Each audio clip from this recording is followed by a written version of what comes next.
Lesbian Detectives.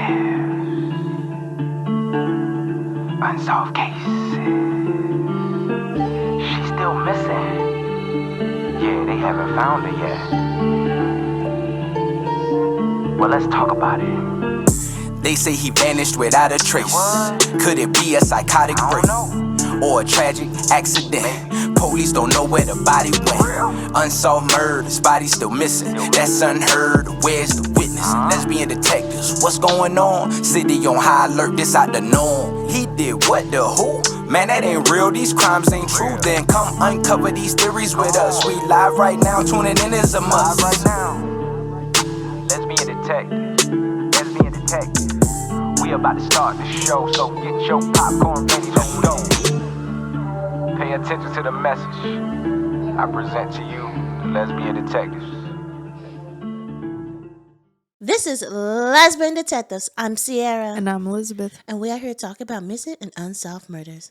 We are discussing cases that you have forgotten about or never even heard of. So sit back, relax, and let's start this podcast.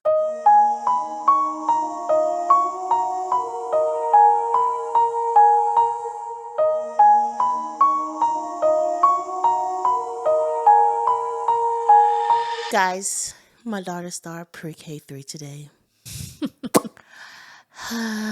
And I was say, welcome back. No, we have to talk about this. It was a hard day. And I took off because I'm like, oh, I get to walk her into school, right? They was like, no.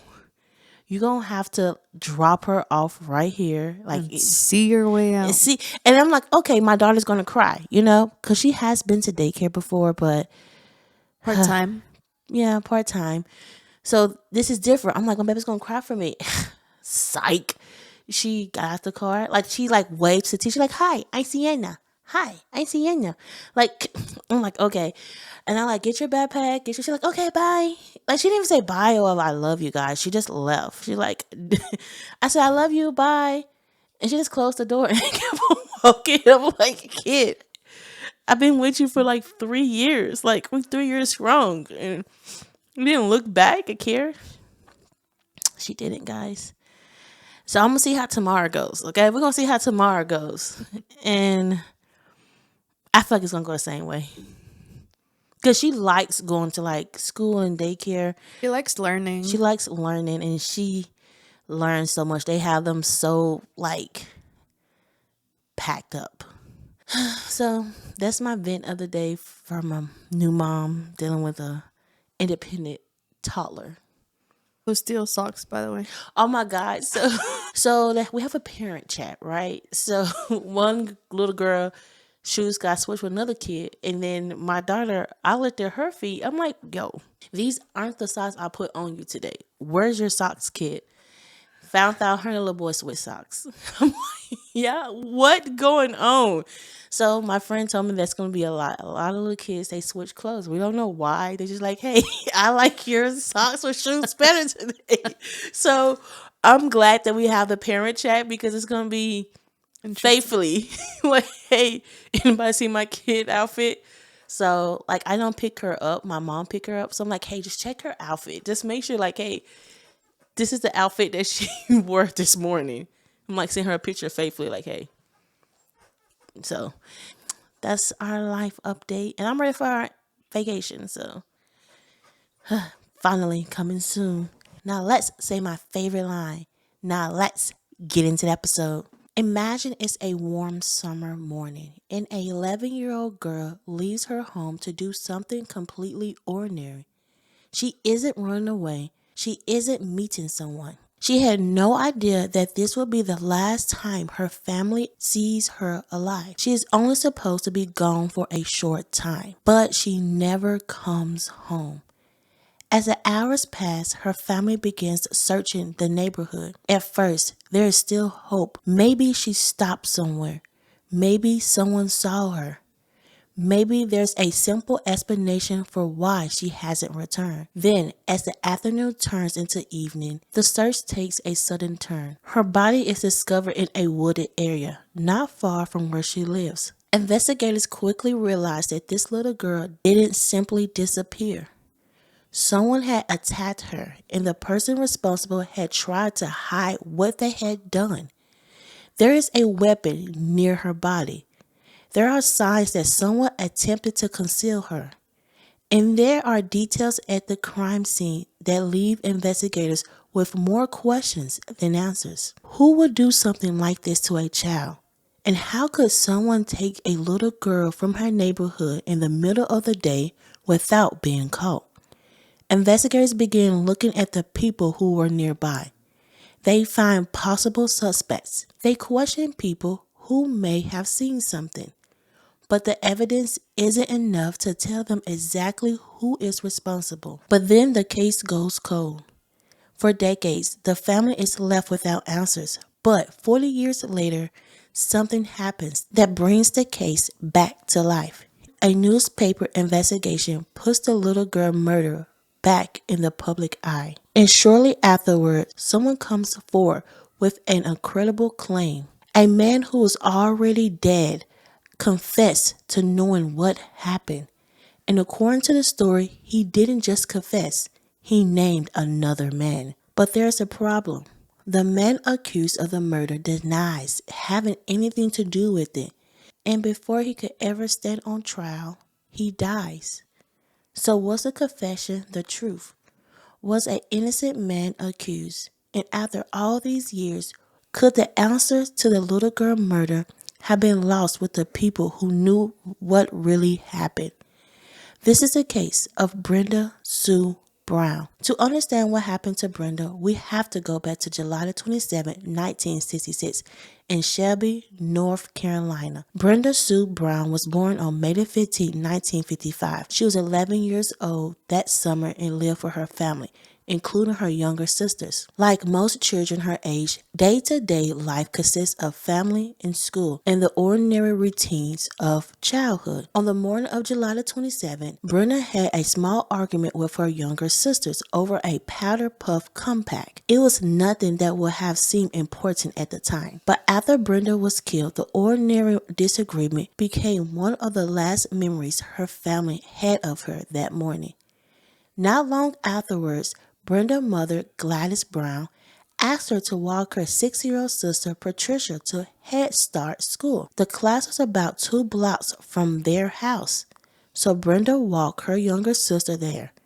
Patricia arrived at that class, but Brenda never returned home. At first, there was no obvious reason for anyone to panic. Brenda had only been gone a short time. Her family may have expected her to walk back home after dropping Patricia off. But when she didn't come back, Gladys began looking for her.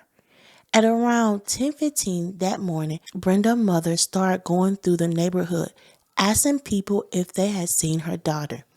She went door to door and drove around the area, asking neighbors and passing cars whether they had noticed Brenda. The search eventually expanded beyond the family. Members of the Shelby Rescue Squad joined the effort, and people began searching the surrounding areas. For several hours, the family still had reasons to hope that Brenda might be found alive. She had disappeared that morning, and there was still a possibility that someone had seen her or knew where she had gone.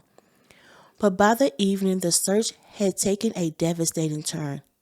At around 6:45 p.m., rescue workers searching a wooded area near downtown Shelby found Brenda's body. She was around 150 feet from South Lafayette Street, not far from her home. Investigators quickly determined that Brenda had been murdered, and her body had been covered with freshly cut tree limbs, leaves, and brushes. Her red and white dress had been removed and was found folded neatly on top of the bush covering her body. Nearby, investigators discovered a bloody rock. The medical examiner determined that Brenda had been beaten to death with the rock. Her skull had been fractured in 12 places. Although her body was nude, police reported that she had not been raped. Now investigators had to work backwards. They had to figure out where Brenda had gone after she left her sister, who she may have encountered, and why she ended up in those woods. One thing about the crime scene immediately stood out. Brenda's body had been found close to South Lafayette Street, a road with heavy traffic. Investigators believe that if someone had driven up, forced Brenda into a vehicle, and then taken her into the woods, someone might have noticed. Because of that, police believe the killer may have approached Brenda on foot. That means the person responsible could have been someone who was already in the area. Investigators began looking at the people who might have been nearby that morning. What they didn't know yet was that some of the people they questioned in 1966 would remain connected to Brenda's case for decades. And one piece of evidence collected that day would still matter 40 years later. Investigators had a murdered child, a crime scene, a community that wanted answers. But finding out who killed Brenda wasn't going to be easy. One of the people police wanted to locate was an unidentified, bald white man. Just days before Brenda's murder, the man had reportedly exposed himself to Brenda's sister. That incident had already raised concerns with the family. After Brenda was killed, investigators had to consider whether the man could somehow be connected. But they couldn't find him. Without knowing his identity, investigators couldn't question him further or determine whether he had been there that morning. He remained as an unidentified person of interest, and eventually that lead went nowhere. Then investigators turned their attention to a 13-year-old boy named Robert Roseburn. Robert lived only a few hundred yards from the area where Brenda's body was discovered. Police also knew that he had been seen in the area on that morning of her murder. Investigators questioned him. According to former Shelby police officer Harold Smith, Robert didn't answer their question. He reportedly sat there silently and refused to respond. To Smith, this behavior was suspicious, but suspicious wasn't enough. Police knew Robert had been nearby. They knew he lived close to the crime scene. They knew he had been seen in the area. But none of that proved he had killed Brenda. So Robert was released. In the years that followed, people would question why police hadn't asked him more questions. There was even rumors that Robert had been protected by a local crime organization that allegedly had influence in Shelby at the time. But those allegations were never proven. What investigators did have was physical evidence from the crime scene. A bloody rock had been found near Brenda's body. Investigators also collected clothing, biology samples, fingernail scrapings, a hair sample, branches from the area, and other items they could hope eventually help identify the person responsible. And then there was a bloody palm print. Investigators had found a palm print on Brenda's shoes at the time. They didn't know whose hand had left it there. They also couldn't say with certainty whether the prints belonged to Brenda's killer. But it was one of the few pieces of evidence they could connect a person directly to Brenda's. Unfortunately, the investigation couldn't turn the evidence into an arrest. There wasn't enough to prove who had killed her, and as the months passed, Brenda's case had slowly faded from the headlines. The people who had known Brenda continued with their lives, but her family never got the opportunity to move on the same way. There was no trial, there was no conviction, and there was no answers. Eventually, Brenda Sue murder became a cold case. For Brenda's sisters, the passage of time didn't erase what happened. In 2005, nearly 40 years after Brenda's murder, Patricia Buff and Mary McSwain began pushing the Shelby Police Department to reopen the case. They wanted investigators to take another look at what happened to their sister. They wanted to know whether anything had been missed in 1966. Most importantly, they wanted to know if there was anything left that could finally identify Brenda's killer. But when they asked the police for the original case files, they were told something they never expected to hear. The files were missing. Police began searching through storage. They searched for 4 days. Eventually, the case files were found inside an unmarked box. The box also contained files from another murder investigation involving Mary Helen Williams. Finding the file should have been good news, but when investigators began going through the material, they discovered an even bigger problem. Much of Brenda's physical evidence was gone. Her red and white dress, her underwear, and her shoes were missing. The powder puff compact connected to the last morning was gone. The rock believed to have been used to kill her was also missing. 2 blood vials were gone. Fingernail scrapings and a hair sample was also gone. Even branches collected from the crime scene were no longer available. After 40 years, some of the most important evidence from Brenda's murder had simply disappeared. According to police records, Sheriff Allen was the last person documented as having possession of the evidence after retrieving it from the State Bureau of Investigation in Raleigh in August 1966. What happened to the evidence after that wasn't clear. For Brenda's sisters, this had to be devastating. They had spent decades living with an unsolved murder, and when they finally pushed for the case to be reopened, they discovered much more evidence that might have helped solve it was no longer there. But investigators still had one important piece. The bloody palm print from Brenda's shoe had survived, and investigators would eventually try to determine whether that print could finally give them a name. Then something else happened that nobody expected. The case was about to become public again. In the spring of 2006, the Shelby Star published a 13-part series marking the 40th anniversary of Brenda's murder. The newspaper coverage brought Brenda's story back into the community. People were talking about the case again, and shortly after those articles appeared, a woman contacted authorities. Her name was Lori Lale. What she told investigators would change the direction of Brenda's case. She had something to tell them. Her grandfather, Earl Mickey Parker, had allegedly confessed to knowing what happened to Brenda, and he had allegedly named another man. That man's name was Thurman Price. Earl Mickey Parker had been dead since 2002, so investigators couldn't question him about what he allegedly said. The only person who could tell them about this conversation was his granddaughter, Lori Lale. Lale said she had been alone with Parker in his hospital room shortly before his death. According to her, Parker told her that he had done bad things in his life and wanted to get them off his chest. He then began talking to Brenda. Lowell said Parker told her that he and Thurman Price had been drinking the night before Brenda disappeared. The next morning, according to the story, Parker allegedly told her the 2 men encountered Brenda near South Lafayette Street. Lowell said Parker claimed that he and Price intended to sexually assault Brenda and pulled her towards the wooded area, but Brenda fought back. According to Lil, she kicked and scratched Price.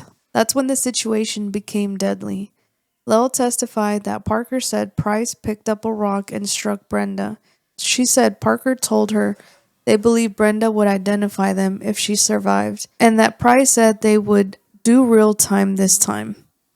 There was another detail in the alleged confession that immediately caught investigators' attention. Parker reportedly said a young boy had been nearby and witnessed that boy was supposedly Robert Roseborough, and Roseborough wasn't a random name. He was the same 13-year-old boy police had questioned back in 1966.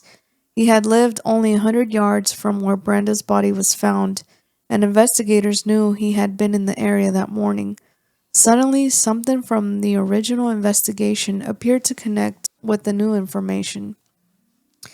But there was still a major problem. Parker was dead. His alleged confession couldn't be questioned or challenged by investigators, and Lale hadn't come forward until years after Parker's death. The defense would later question why she had waited so long and whether her story had changed over time.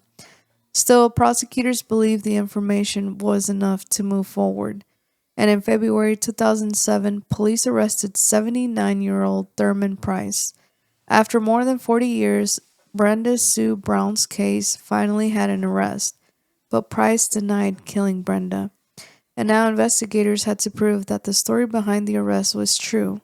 One of the most important questions was whether the remaining physical evidence could support the alleged confession. Investigators still had the bloody palm print taken from Brenda's shoe. If they could compare that print to Earl Mickey Parker, they might have a physical connection between Parker and the crime scene. So in May 2007, Parker's body was exhumed. Investigators attempted to obtain a palm print from his remains, but there was a problem they couldn't overcome. Too much time had passed. Parker's hands had deteriorated to the point that investigators couldn't obtain a usable print. The comparison was inconclusive.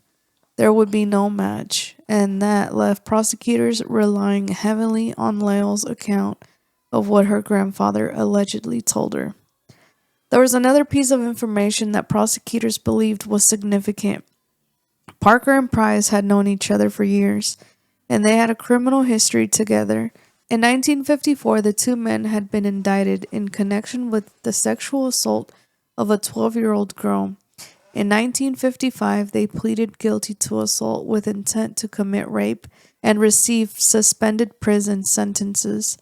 That history didn't prove they were responsible for Brenda's death, but it established that Parker and Price had known each other long before Brenda was killed and had previously been involved in a serious crime against a young girl. Now the prosecution had to convince a judge that Parker's alleged deathbed confession could even be presented to a jury. The defense argued against it.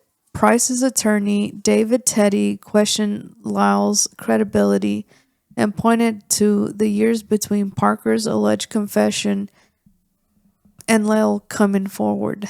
There was no recording of Parker, there was no written confession, and Parker wasn't alive to tell the story himself. Everything depended on what Lyle said she remembered. Then there was Robert Roseborough. If Parker's alleged confession was accurate, Roseborough had supposedly witnessed the attack, so prosecutors brought him into court. But the man who took the stand in 2010 was very different from the 13-year-old boy police had questioned in 1966. Roseborough was now an adult serving a life sentence for another murder, and when he was asked about Brenda, he didn't confirm the prosecution's theory. He said he didn't remember her. He even testified that he wouldn't know Brenda if she were standing right in front of him. The alleged witnesses couldn't confirm what Parker supposedly told Lyle, and the palm print couldn't be matched. The prosecution's case was becoming a question of what could be remembered versus what could actually be proven. Then, on February the 9th, 2010, a judge made an important decision. The judge ruled that Parker's alleged deathbed confession and Lyle's testimony could be admitted as evidence. For the first time, Brenda's case had reached the point where the allegations could potentially be heard by a jury. But Brenda's family would never get the trial they had waited decades for. Thurman Price continued to deny that he had anything to do with Brenda's death. The case was moving forward, but it still had serious questions surrounding it. The alleged confession came from a man who was already dead. The woman repeating that confession had waited years before reporting it. The alleged eyewitness couldn't confirm what happened. The palm print couldn't be matched, and much of that original evidence was gone. Then on August the 4th, 2012, Thurman Price died. He was 83 years old, and he died before he could ever stand trial for Brenda Sue Brown's death. That meant there would be no jury verdict, no conviction, no opportunity for Price to tell his side of the story in court. He maintained his innocence until his death. And with his death, one of the biggest questions surrounding Brenda's case became even harder to answer. Was Earl Mickey Parker finally telling the truth on his deathbed? Did he and Thurman Price really know what happened to Brenda? Was the story Lori Lyle told investigators an accurate account of Parker's confession? Or was there another explanation? There is no way to know for certain. What we do know is that Brenda's case began with an 11-year-old girl disappearing on a summer morning in 1966. It remained unsolved for 40 years. Her sisters fought to bring the case back into the spotlight. A newspaper series renewed public interest. A woman came forward with an alleged confession. A man was arrested. A judge ruled that the confession could be used as evidence, and yet, after all of that, there was still no conviction, no definitive answer, and no one who could stand in court and finally tell Brenda's family exactly what happened to her. After more than 4 decades of waiting, they were still left with the same question that had haunted them since 1966. Who killed Brenda Sue Brown? Before we end this case, I want to put everything else aside for a moment. Forget the suspects, forget the evidence, forget all the unanswered questions that have followed this story for decades. I want us to remember Brenda.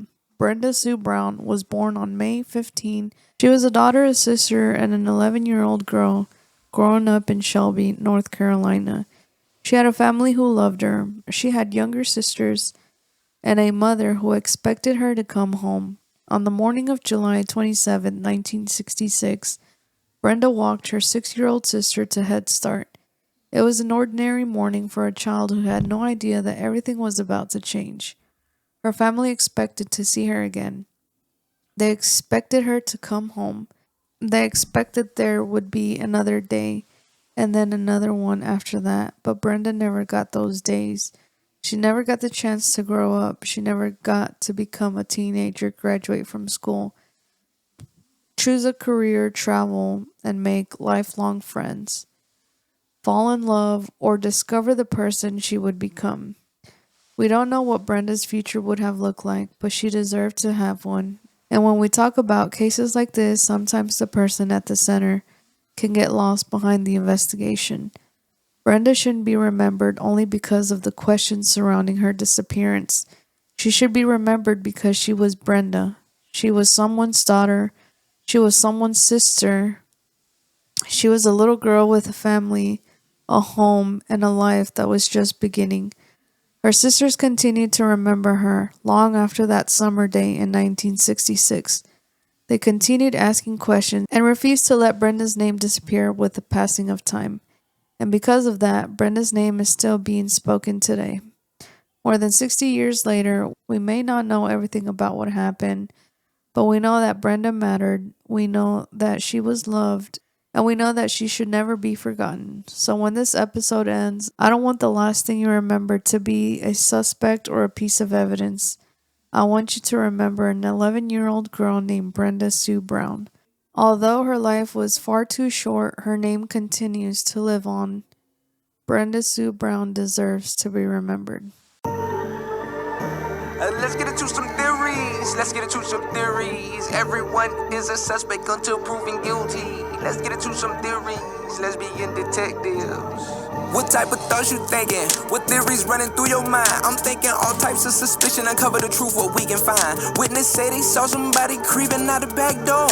What you think they did it for? That's so crazy, I'm not sure. They found a car, where could she be? Here go another puzzle piece. Researching through your history. It's plenty unsolved mysteries. Everyone is a suspect until proven guilty.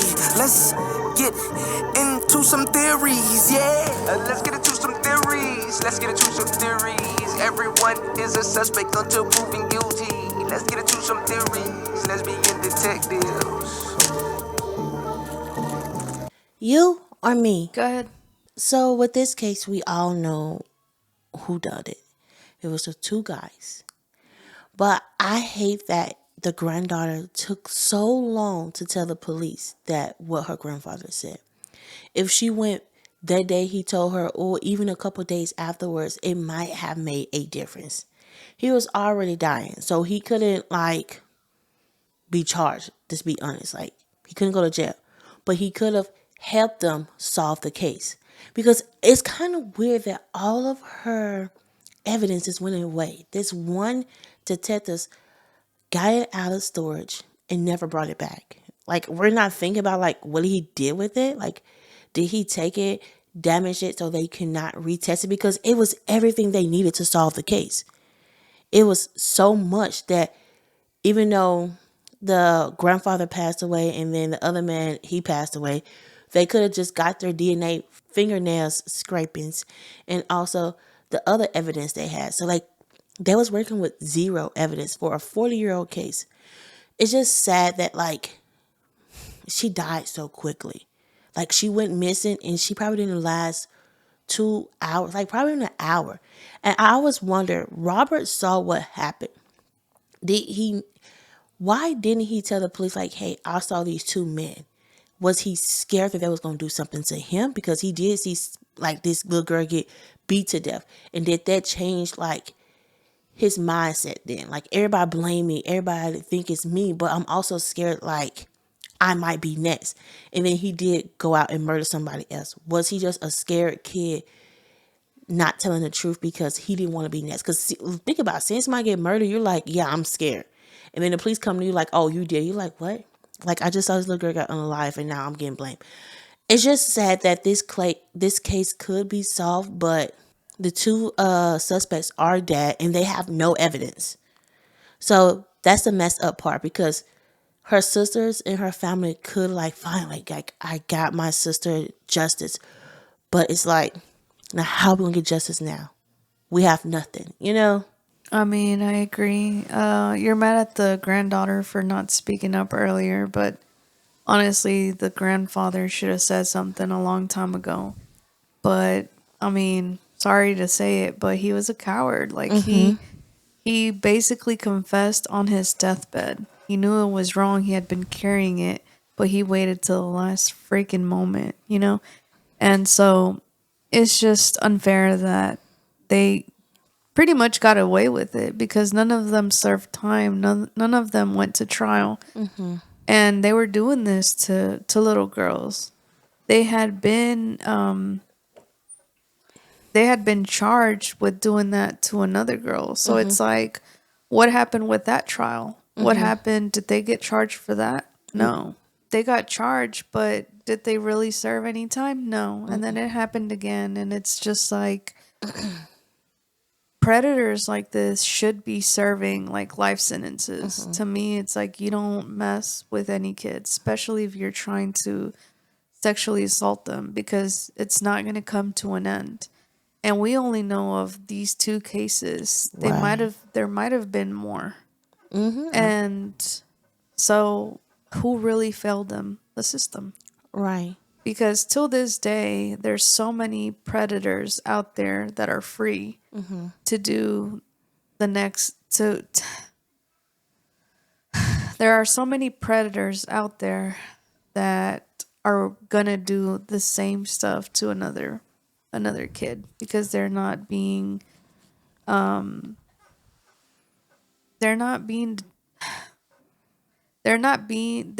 serving proper sentences. Right. They right. should be there for, I would say, 30 or more years. Right. And I always wonder why rape charges don't get a healthy sentence. Like if you unalive somebody, it's like 25 to life, right? Most rapes, sometimes like 3 or 2 years or probation. You just get on like the list and then that's it. Like they don't have long sentence. And I remember I was watching, I don't know what show I was watching, and it said that like most predators, that when they go to jail, they come back out, they learn. They know how to like trick the police or how to cover up their crime, because they're in jail. They're learning from people. You know what I'm saying? So that's like the messed up part, because I know in some countries that's like a life sentence or a death sentence. Like you touch a kid, you're getting the needle. So I feel like that's one thing I feel like in USA we should like kind of change. Like if you touch a child, you shouldn't see the light of day no more, because they gonna come out and do it again. I don't care about like, oh, they're changed. You cannot change when you touch a kid, because it's like when they say like a bear, when it tastes blood for the first time, it gotta have it again. It gotta have it again. So it's like when they touch a kid for the first time, like, oh, like they learning from their mistake. Like, oh, okay, I did this wrong. Let me try this way. So it's like I don't believe that will ever change. So that's something that needs to be changed. I'm sorry to say that, but I'm not even sorry. I mean, it's their life or another kid, another kid or two or maybe 10. Like, who knows? It should just end with them. Right. And you're right. It probably happened to more kids. I agree. Well, that's our case. And I feel so heartbroken for Brenda's family, because It seems like justice so far away, but I hope that the police can find the freaking evidence. Let's talk about that and do their jobs. This is Lesbian Detectives. We're on all podcast platforms, so please come check us out. Give us a 5-star rating. Like, comment, and subscribe on our YouTube. It's an easy way to support us. So please, if you watch on YouTube, like it. This is Lesbian Detectives. Don't forget, everybody's a suspect. So proven innocent. Bye. See you next week. Lesbian Detectives. Unsolved cases. She's still missing.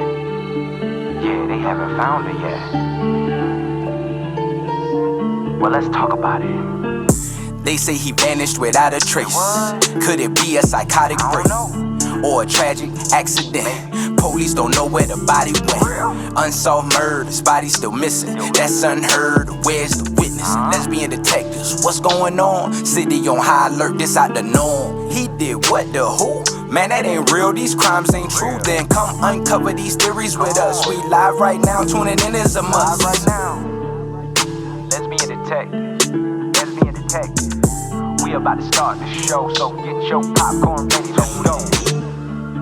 Pay attention to the message I present to you, the Lesbian Detectives.